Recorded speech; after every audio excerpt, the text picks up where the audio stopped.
जय माँ भवानी, जय राजपूताना सभी राजपूत भाइयों को। तो भाई लोग, आज की इस वीडियो में हम एक ऐसे पुणेर योद्धा का इतिहास पढ़ेंगे जो कि पृथ्वीराज चौहान जी से भी वीर थे। तो आइए हम इस वीडियो को बिना टाइम वेस्ट किए स्टार्ट करते हैं। तो वीडियो अच्छी लगे भाई लोग आपको तो लाइक कर देना, चैनल को सब्सक्राइब करके बेल आइकन को प्रेस कर देना और अपने सभी राजपूत भाइयों के पास वीडियो शेयर कर देना।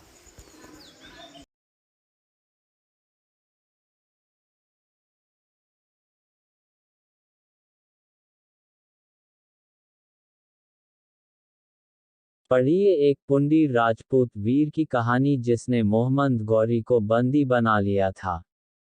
विजयादशमी पर विशेष बल प्रदर्शन करने के लिए सम्राट पृथ्वीराज चौहान ने 8 गज ऊंचा, 8 रेखाओं से युक्त अष्टधातु का 30 मन लोह युक्त एक स्तंभ बनवा कर गढ़वा दिया, जिसे चुने हुए वीरों को घोड़े पर सवार होकर लोहे की सांग से उखाड़ना था।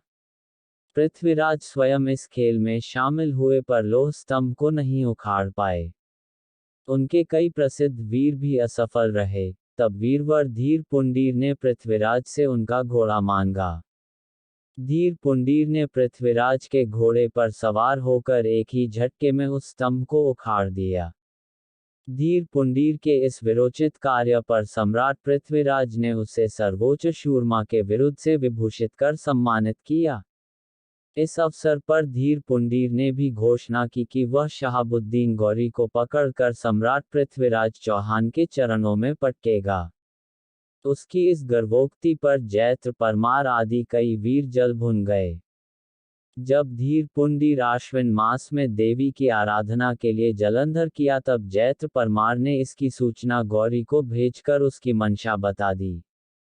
गौरी के चुने हुए सैनिकों ने भगवा वस्त्र धारण कर छल से धीर पुंडीर को पकड़ लिया और गजनी ले जाकर गौरी के दरबार में प्रस्तुत किया।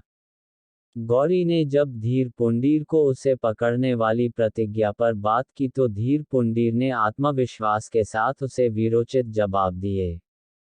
गौरी ने धीर पुंडीर की वीरता, निडरता और साहस से प्रभावित होकर उसे सम्मानित करते हुए घोड़े, वस्त्र, बख्तर पाका हुए और टंकार करता धनुष आदि भेंट देकर कहा कि हे हिंदू वीर, इन्हें तू ले जा और जंग के लिए तैयार हो जा। मैं भी अपने वीरों के साथ शस्त्र ग्रहण कर पीछे पीछे आ रहा हूँ।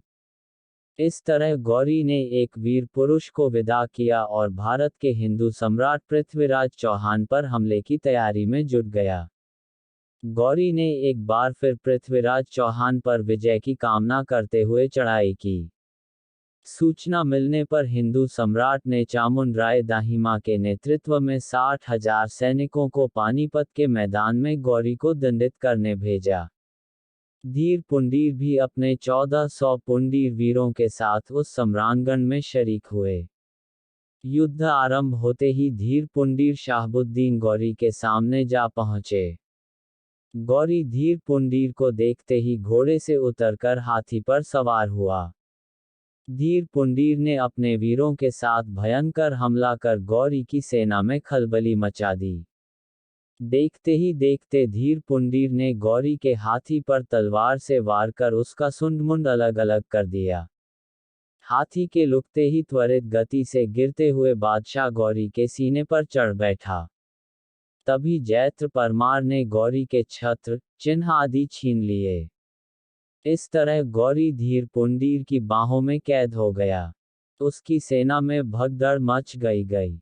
यह युद्ध इतना भयंकर था कि हजारों पठानों व अन्य सैनिकों के साथ 3000 पुंडीर वीर रणखेत रहे।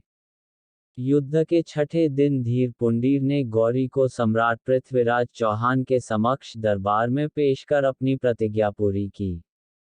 सम्राट ने गौरी पर 10,000 घोड़ों का दंड लगाकर उसे रिहा कर दिया। दंड में मिले 10,000 घोड़े सम्राट ने धीर पुंडीर को दे दिए।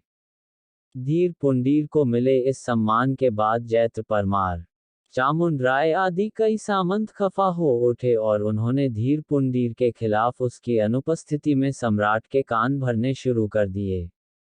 उनकी बातों को मानकर सम्राट ने धीर पुंडीर के पुत्र पावस पुंडीर को दिल्ली से निष्कासित कर दिया।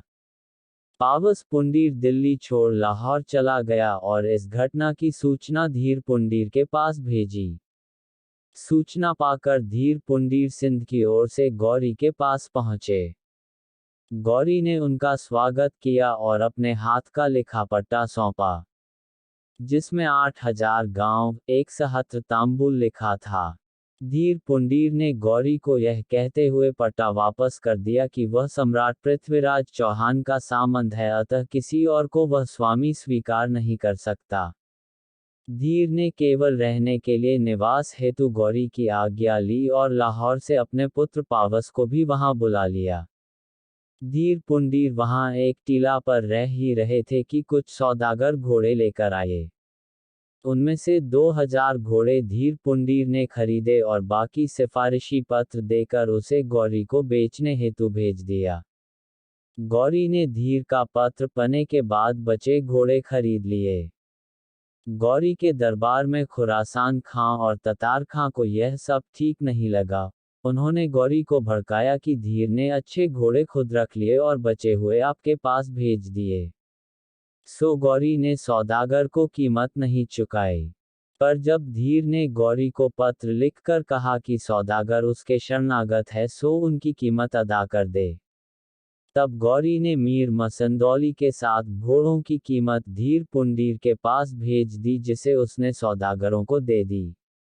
उधर खुरासान खां और ततार खां ने षड्यंत्र रचते हुए सौदागरों के मुखिया काल्हन मीर को पत्र भेजा कि हमें सूचना मिली है कि धीर पुंडीर तुम्हें मारकर तुम्हारा धन छीनने वाला है। पत्र पाकर काल्हन मीर ने अपने साथियों के साथ मंत्रणा की कि धीर हमें मारे, इसके पहले हम धीर को मार देते हैं, और यह निर्णय कर वे धीर पुंडीर के पास पहुंचे और बातचीत करते धोखे से उसे मार डाला। इस तरह धीर पुंडीर ने जिन्हें शरण दी, उन्होंने ही षड्यंत्र के शिकार होकर अपने शरणदाता की हत्या कर दी। जब यह समाचार दिल्ली पहुंचा तब सम्राट पृथ्वीराज चौहान सहित पूरी दिल्ली शोकमग्न हो गई।